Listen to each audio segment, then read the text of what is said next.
ओम अलख निरंजन। सिद्धू जी, तपस्या करो तो विश्वामित्र के जैसे, तपस्या करो तो विश्वामित्र के जैसे, खूब तपस्या करो, खूब तपस्या करो। लेकिन यही तपस्या के बीच में कोई उर्वशी आ जाए, कोई मेनका आ जाए, कोई रंभा आ जाए, तो तपस्या उपस्या छोड़ के सबसे पहले उसके पीछे पड़ो। अरे एक सेकंड का मजा और है सिद्धू जी, क्योंकि तपस्या तो बाद में भी हो जाएगी, मेनका क्या पता मिलती है कि नहीं।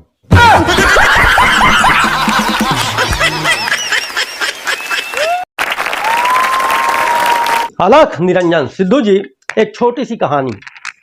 पंडित जी रामायण पढ़ रहे हैं, भरत प्रसंग चल रहा है, भरत की महिमा का गुणगान हो रहा है, कैसे एक भाई दूसरे भाई के लिए सर्वस्व निछावर करने को तैयार है। अब पंडित जी रामायण पढ़ चुके हैं, अब पंडित जी भोजन भी कर चुके हैं। कक्ष में छोटे भाई का प्रवेश होता है। छोटा भाई अपने हिस्से की जमीन की चर्चा पंडित जी से करता है। पंडित जी सुनते ही भड़क जाते हैं, कहते हैं मैं भरत नहीं हूं जो यह जमीन तुझे दे दूंगा। सोचिए, जिस व्यक्ति में जरा सा भी त्याग की भावना नहीं है, उस व्यक्ति को रामायण पढ़ने का तो क्या, छूने का भी अधिकार नहीं होना चाहिए। रामायण को कुछ इस तरह पढ़िए, ऐसी रामायण पढ़िए जो हमारे भाई के जीवन को सुंदर बना सके।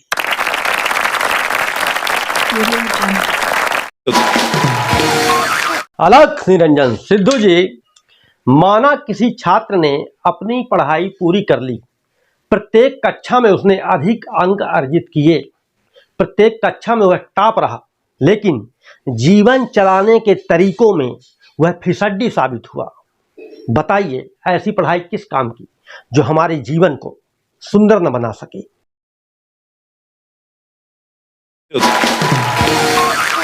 अलख निरंजन। सिद्धू जी, कोई छात्र है जिसके माता पिता ने उसे अच्छा पढ़ाया लिखाया और बड़े होकर उसे अच्छी नौकरी भी मिल गई। अब वह अपनी जीवन शैली अच्छे से जी रहा है, लेकिन उसके माता पिता का जीवन अभावों में गुजर रहा है, उदासियों में गुजर रहा है।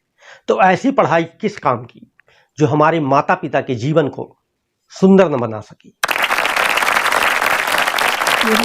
जो भी बेटियां ससुराल जाती हैं, बहू बन के जाती हैं, उनको चाहिए कि कम से कम 5 साल, देखिए ससुराल में ही 5 साल का कोर्स होता है, कम से कम 5 साल आप ससुराल में प्रेम से रहिए, सास की सेवा कीजिए, ससुर की सेवा कीजिए, सबका मन प्रसन्न करके रखिए, सबका दिल जीत के रखिए। ऐसा 5 साल तक यदि आप लोग करते हैं तो आपका घर बर्बाद नहीं होगा, उजड़ेगा नहीं, घर में सुख शांति बनी रहेगी। क्यों बाबूजी, ठीक कहा ना हमने? बेवकूफ, अगर यह बात ते अपने मेहरिया का समझाए होते तो वह हम आके वादा न करत।